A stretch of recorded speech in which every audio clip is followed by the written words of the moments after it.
Well, mga kapopong, kumusta? Well, anyway, kung hindi kasi ako nagkakamali, ay mayroong pagkakataon kasi na halos 2 weeks na ata ang nakakaraan ay ibinalita na mismong itong coach ng Gilas daw gustong i-emphasize ang pangangailangan ng bawat player ng Gilas, which is para rin ang bawat isa sa kanila ay ma-fulfill ang kanilang role bilang player representative ng Gilas sa FIFA. Well, uulitin ko, every player to fulfill their role. Well, kung ganito naman pala ang layunin ng coach ng Gilas, parang dyan pa lang sa sinasabi na yan, ay parang hindi naman talaga yan ang actual na nangyari sa mismong laro ng Gilas. Which is paniguradong pati ikaw naman mapapansin nyo naman. Dahil kung gusto talaga ng coach ng Gilas na ma-fulfill ang role ng bawat isang player ng Gilas, bakit hindi masyadong nagamit ang role ni na Renz Abando at nitong ni CJ Perez? Well, may point naman, di ba? At speaking pala of CJ Perez, and please correct me if I'm wrong na lang, dahil kung hindi kasi ako nagkakamali, ay mayroong isang taong nagngangalang Shena Perez ang nagpost sa internet at sinasabi niyang leading scorer sa World Cup, 3 times PBA scoring champion, pero 0 minutes? Na ang tinutukoy niya na nga dito walang iba kundi yung nangyari sa kanyang asawang si CJ Perez. Yes mga kapopong, mismong asawa na niya mismo ang nagsalita.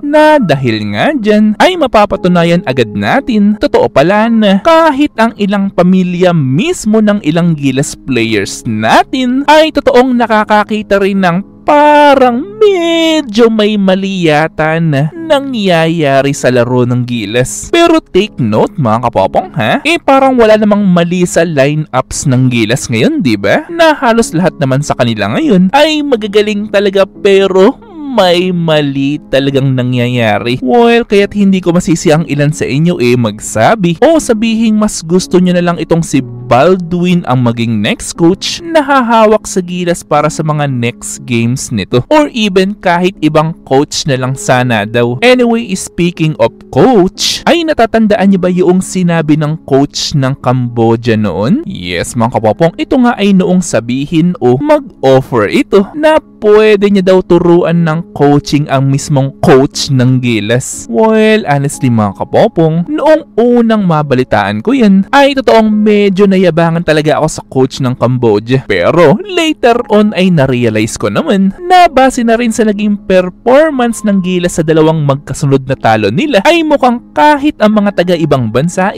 mayroon ring nakitang mali sa kung bakit pati ang coach ng Cambodia noon napasabing tuturuan niya ng coaching ang coach mismo ng Gilas. Well, paniguradong napansin ng coach ng Cambodia na magagaling naman talaga itong mga Gilas players natin, pero gusto niya lang i-maximize ang mga galing nito sa pamamagitan ng pag-share ng ideas o mga makabagong coaching technique sa coach ng Gilas. Anyway, alam niyo naman siguro na sa panahon natin ngayon ay mayroon talagang mga makabagong coaching techniques na na-discover. Pero kapag ang coach naman ay nagbase sa mga traditional coaching niya, ay parang sinasabi niya na hindi na siya sumasabay sa uso at still yung traditional techniques na lang ang kanyang ginagamit sa kanyang mga players. Well, anyway, may point naman, di ba? Actually, parang mga Eurostep at mga step back lang yan ni Kyrie at Luka, na sabihin man natin hindi naman sila ang nag-originate niyang mga moves na yan, pero still, inadapt pa rin nila itong mga moves na ito dahil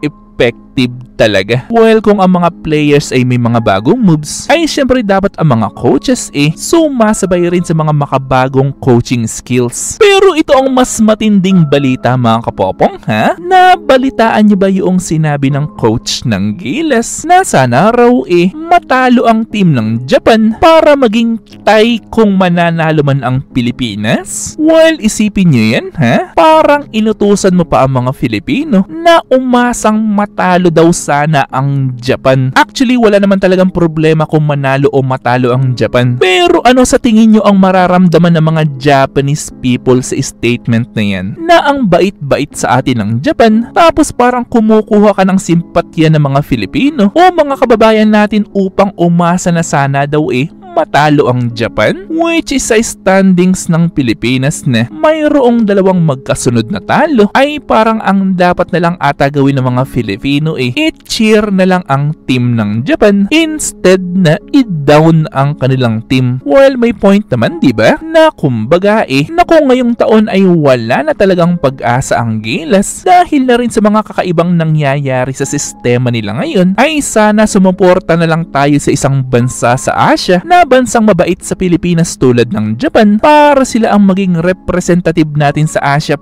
para sa World Cup naman. Pero syempre kung mayroong himalang mangyayari mamaya na himalang manalo ang Pilipinas sa Italy with 10 plus points na lamang, syempre tuloy-tuloy pa rin ang suporta natin sa Gilas Pilipinas players. Na ang tanong ko naman sa inyo ngayon ay kung biglang nagbago ang gilas ng coach nila para sa mga future games, ay sino kaya ang inyong nasa isipan na coach na pwedeng mag-handle sa Gilas Pilipinas na makakadala sa kanila sa World Cup? Well, syempre gusto ko malaman yan, so i-comment lang yan sa baba. Ito ay aking babasahin ng personal at pupusuan. At syempre kung may nalaman o natutunan ka sa video ito ay mag-subscribe ka naman. At nandito na yung inyo mga shoutouts. At kayo rin mga kapopong, kung gusto nyo rin magpa-shoutout o mag-request ng video ay i-comment lang yan sa baba. At muli itong yung Teacher Popong na nagsasabing, Te Amo!